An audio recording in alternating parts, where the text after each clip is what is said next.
तुम्हें क्या पता फैशन और ट्रेंड्स का। दादी के पास बैठी रहती हो ना, घर संभालती हो, वहां तक ही रहो। किचन देखती रहो बस तुम अपना। हाँ तो इसमें भी कोई बुराई नहीं है। किचन संभालना भी आर्ट होता है।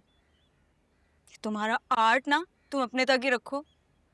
मैं ऐसे ठीक हूँ और अच्छी लग रही हूँ ना, तो तुम मुझसे जेलस हो रही हो बस। अच्छा अब जल्दी करो। हाँ मुझे तो समझ में नहीं आ रही कि जरूरत क्या है पड़ोस के लिए दावत में जाने के लिए नए सूट खरीदने की। इतने तो पड़े कुछ भी पहन लेते। और ये तुम कब से इतनी सुगड़ हो गई कि ये पैसे सेव करने लगी? तुम्हें लगता है सारा कुछ तुम ही करती हो ना? मुझे तो कुछ करना ही नहीं आता। फुहड़ हूँ मैं, सब कर सकती हूँ मैं। नहीं अच्छी बात है। अच्छा है कुछ सलीका तुम में भी आया। अच्छा अब जल्दी करो मैं बाहर इंतजार कर रही हूँ। हाँ प्लीज जाओ, मुझे डिस्टर्ब ना करना आप दोबारा।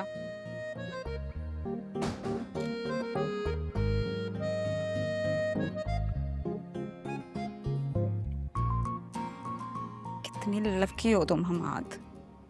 ओह माय गॉड ये देखो ये वाला तो देखो। मिनाहिल तुम क्या, तुम हर जगह खड़े हो जाती हो। अरे चलो यहाँ से। देखने तो दो। नहीं, हम दूसरे फ्लोर पे चलते हैं। यहाँ से हमने देख तो लिया है, कब से तो आए हुए हैं। मैं तो बस देख रही थी वहां से, तुमने मुझे देखने भी नहीं दिया। क्या करना है इतनी चीजें देख कर? कब से शॉपिंग कर रहे हैं हम। तुम्हें ज्वेलरी नहीं लेनी थी? वो साइड आई थिंक ज्वेलरी की है। हाँ उस तरफ चलती हूँ मैं, शायद मुझे कुछ अच्छी चीजें मिल जाए। मिलेंगी ना, इसीलिए तो मैं तुम्हें नीचे लेकर जा रही हूँ। वो वाली शॉप बहुत अच्छी है। ओ ये देखो। हाँ देखो, यही चाहिए था ना तुम्हें। तुम्हें चाहिए? कितनी प्यारी है। हाँ हाँ, मैं ना जा रही हूँ मेकअप लेने। अच्छा मैंने बताया था ना तुम्हें, मैंने मेकअप लेने जाना है। तुम ये मेरे लिए भी लेना। और मुझे नेकलेसेस भी चाहिए थे, याद है? वो भी तुम मेरे लिए देखो। चलो ठीक है। अच्छा मैं सेकंड फ्लोर पे चली जाऊंगी, इसके बाद तो तुम वहीं पे आ जाना ठीक है? तुम मेरा यहाँ ही वेट करोगी और मैं अपना मेकअप लेकर आऊंगी। इधर ही, यहाँ ही रहना। अच्छा ठीक है ठीक है।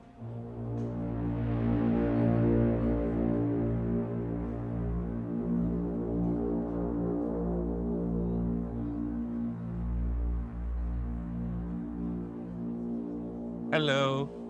हेलो। यार इतना इंतजार कौन करवाता है? मेरी बहन को जानते नहीं हो क्या तुम? रडार की तरह आंखें घूमती हैं उसकी। कभी भी कैसे नजरें बचा कर आई हूँ मैं ही जानती हूँ। सब तुम्हारे लिए। Thank you so much. बहुत खूबसूरत लग रही हो आज। हमेशा नहीं लगती। लेकर्स, ये तो आज की है ना मेरे लिए, सूट कर रहे हैं तुम पे। अच्छा, कभी कभी कुछ लड़कियां कर्ल्स चाहती हैं तो कितनी अजीब सी लगती हैं ना। फिर भी इतराती फिरती हैं हर जगह। हालांकि इतराना तो सिर्फ आपको चाहिए।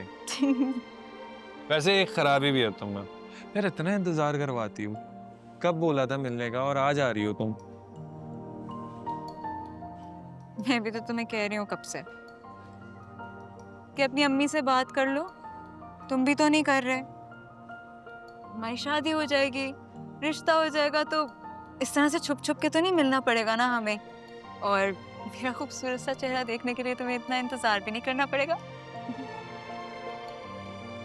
यार मैं ऐसे बात नहीं कर सकता उनसे। अगर उन्हें पता चल गया ना कि मैं और तुम एक दूसरे को पसंद करते हैं तो एक एक कयामत खड़ी हो जाएगी। और तुम जानती हो उन्हें लव मैरिज से सख्त नफरत है यार। ममान, बस कर दो अब ये बहाने। कब से मैं यही बात सुन रही हूँ। तुम्हारे अब्बू को गुजरे हुए कितनी देर हो गई। उनकी तो सौतन भी बेवा हुई है ना। उनकी तरफ से ना मिलने वाली मोहब्बत का बदला वो क्या पूरी दुनिया से लेती फिरेंगी हमेशा? मतलब मैं बहाने कर रहा हूँ। तो और क्या है ये?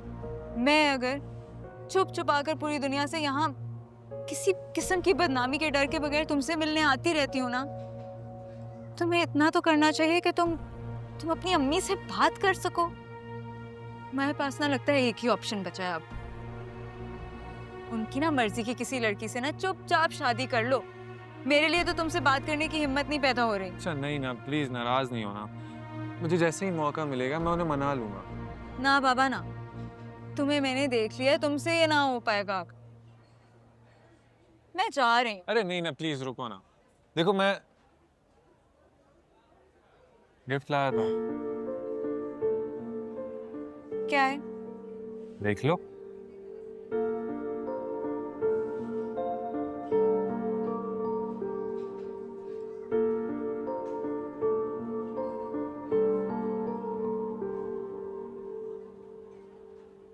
ये तो वही है ना, जो तुम्हें चाहिए था। उस दिन मैंने देख लिया था जब तुम इसे देख रही थी। इतनी मुश्किलों से ढूंढ के लाया हूं मैं ये तुम्हारे लिए, कहीं से मिल। क्या समझते हो तुम मुझे? किस किस्म की लड़की लगती हूँ मैं तुम्हें? मतलब? क्या मतलब, क्या मतलब? तुम अपनी अम्मी से हमारे रिश्ते की बात नहीं कर रहे हो और मैं यहाँ तुमसे गिफ्ट लेती फिरूंगी? भाई बस कर दो अमान। अल्हम्दुलिल्लाह चीज़ों की कमी नहीं है मेरे पास, हर चीज़ दी हुई है मुझे अल्लाह ने। गलत किस्म की लड़की समझ लिया तुमने, मुझे लगता है। ऐसी बात नहीं कर रहा, तुम जानती हो मेरी फीलिंग्स।